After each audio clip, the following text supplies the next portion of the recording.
They're images we rarely see. A look inside the secretive world of North Korea.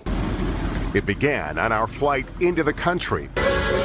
Propaganda films, the in-flight entertainment. They're announcing that we have just now crossed into North Korea, about an hour into our flight. It's kind of a frozen mountainous landscape below us.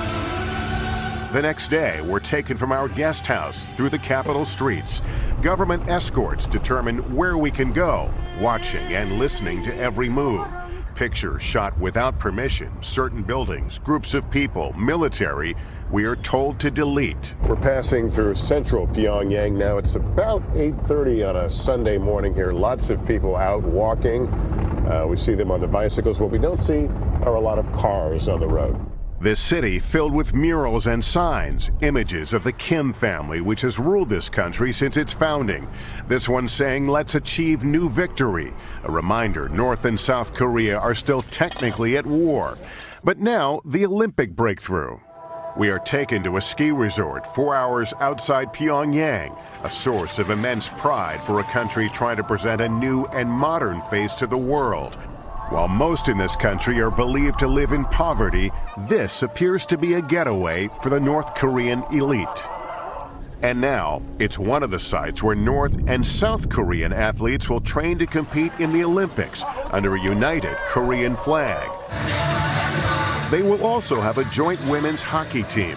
As a North Korean, I am excited. I am overflowing with pride, and I believe from this opportunity, the whole world will envy us. We sat down with Han Ho-chul, Executive Secretary of North Korea's Olympic Committee and part of the delegation that negotiated with South Korea. Are there any concerns about combining some of these teams so close to the Olympics? Hockey is a team sport that needs to train together. However, we are the same people who share the same language, same culture, and same blood. On the face of it, there is nothing to suggest this period of Olympic détente will have anything to do with the nuclear standoff. Some argue, however, that it does strengthen the hand of Kim Jong-un. Just weeks ago, Kim Jong-un unleashed another threat at the U.S., claiming he has a nuclear button on his desk and that the U.S. is in his range. For a world holding its breath over an Olympic peace breakthrough, a senior North Korean government official tells NBC News its nuclear program will continue. You think the North Koreans will launch one of these this year? Oh, certainly. I think they may take a break for the Olympics, but I don't see any reason for them to stop testing. Dr. Jeffrey Lewis specializes in non-proliferation. We met with him in California before our trip. He showed us exclusively a detailed model and technical assessment of North Korea's most advanced missile, tested last November. Any doubt that this missile that you think you have replicated can reach the continental United States? Oh, no doubt whatsoever. This is a very large missile. Oh, all the way down to Mar-a-Lago.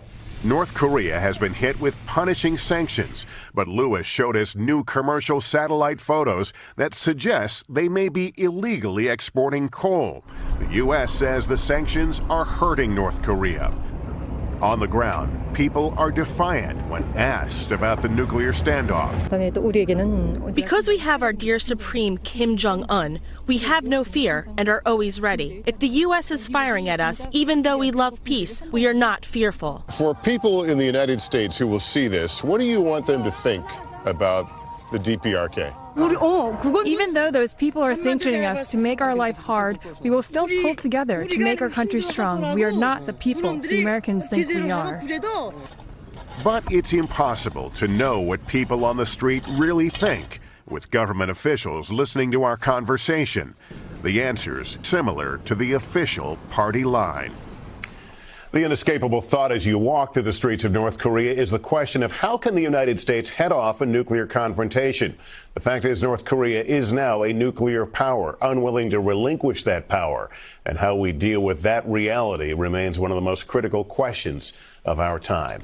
Hey, NBC News fans, thanks for checking out our YouTube channel. Subscribe by clicking on that button down here and click on any of the videos over here to watch the latest interviews, show highlights, and digital exclusives.